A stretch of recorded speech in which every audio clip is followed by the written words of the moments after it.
With June 2021 almost behind us, still 2 more days to go, but with the month almost behind us, we're officially in the second half of 2021, and I can think of no better time than now to start looking at the goals that I had set for myself at the beginning of 2021. And some of these I'd actually started thinking about them back in December of 2020. So if you're new to my channel, hi, my name is Miranda, and on this channel I talk about personal finance, specifically sharing tips on how to save, how to invest, as well as how to budget. If these topics are of interest to you, then do not forget to hit that subscribe button, as well as give this video a like, because it really does help out my channel.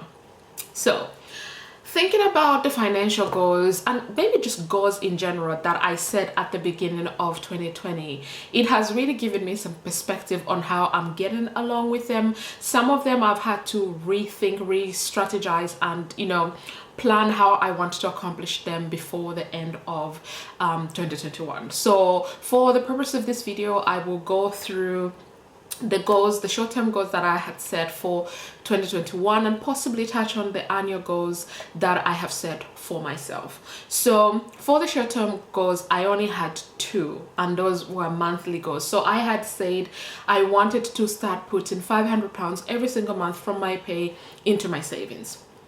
The second one was I wanted to save £200 every single month. That goes into my savings, but into my travel specific fund. So those goals then translated into annual goals, and I think this is one thing that is very important when you're setting your annual goals. You have to think about how are you going to achieve these annual goals on a monthly basis. Some people go even extreme and look at them on a weekly basis. What is something that you're doing now that will help you accomplish your goal at the end of the year, or in 6 months time, or in 3 months time, or whatever the time frame you have? So for me, saving £500 a month, putting it into my normal savings, ties onto my annual goal of saving £6,000 before the end of the year. That's how it ties into that. And then the second one, where I had said I wanted to save £200 towards my travel, this, when I added up for 12 months, this comes to £2,400. So how am I doing with these two goals? For the first one, to save £6,000 by the end of the year, I actually managed to save £6,000, £6,500 in, I wanted to say, April, May time. That's when I was able to accomplish this goal, and I was really happy about that, because it just meant that I've managed to reach my goal about 8-9 months earlier than planned. That meant now I had more room for other goals. Now, what I decided to do was, I had saved up that £6,500, and I wanted to have a lot of work done around my home, specifically my garden. So I decided to actually use that £6,500. So I accomplished the goal, but now I have started again. So yeah, so I'm very happy that I accomplished that goal, and I now know that I can actually do it in a relatively short time. Then the second goal was to save £2,400 before the end of the year. I'm actually on track with this one, and I've purposely not filled up this travel fund, purely because all the money that I'm saving in this account will be used for my travels for 2022, not for 2021. So this is why I've been quite deliberate in my saving for this fund. I've been putting £100, £200 or £300, just to make sure I am still on track to save the £2,400. So as of end of June, I have saved £1,100 towards my £2,400 goal for my travel fund. So I'm really happy about that. Then with the monthly goals, so like I said, I started off just setting two goals. So those two monthly goals what do I want to say? So I set two annual goals, and then I set monthly goals that would help me achieve those annual goals. So now what I did was I also added in a couple more goals as the months went on. So I didn't set these goals that I'm about to mention in January. I set them maybe 3-4 months ago. So The first one was to save £1,000 towards my emergency fund. For those of you who watch my Transfer Tuesday, you know that I have been aggressively trying to save £15,000, £15,648 before the end of the year.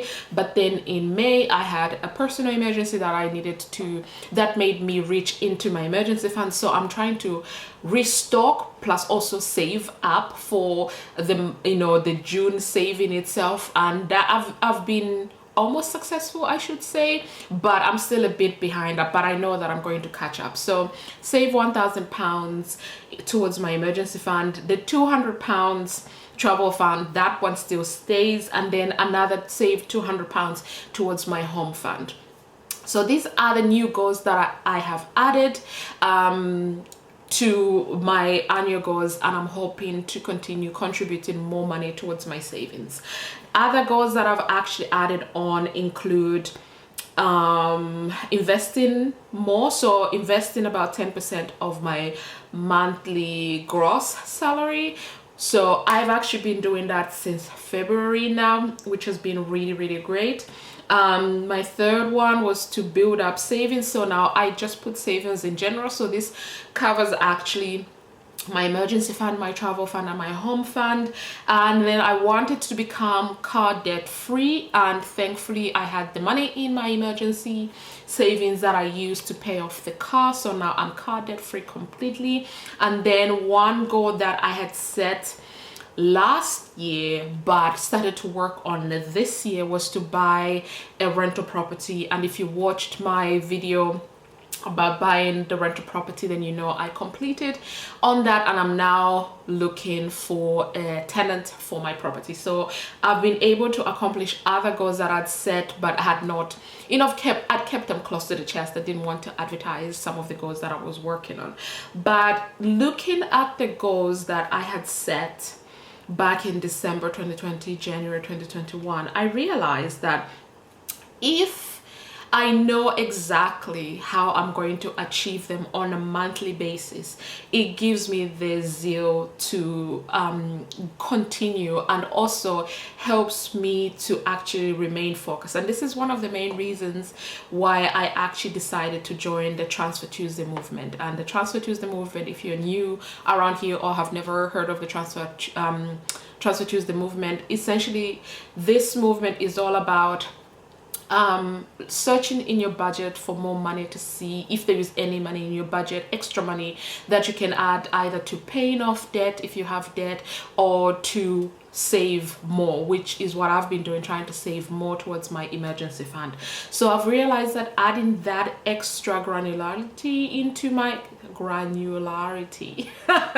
into my my management of my annual goals has actually really helped me take an overview of my goals. It has helped me to really find more ways to be able to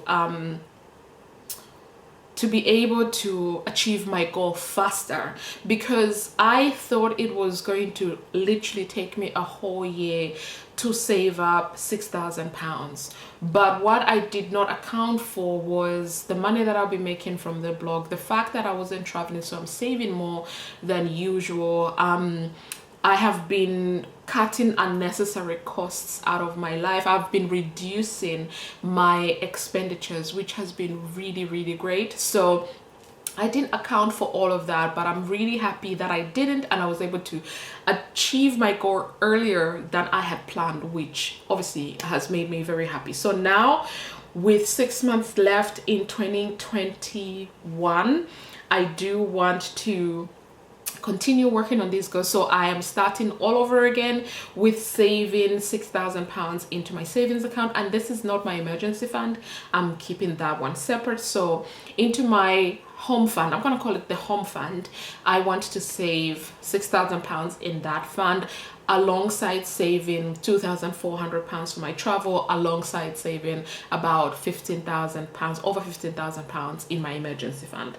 So that is my plan. And also, now that I have actually bought the buy to let, my next goal is to find a tenant and then save the income from the tenant, from the rent, into either I will invest it or I'll just put it in savings account, because I do want to have an emergency fund for the rental property.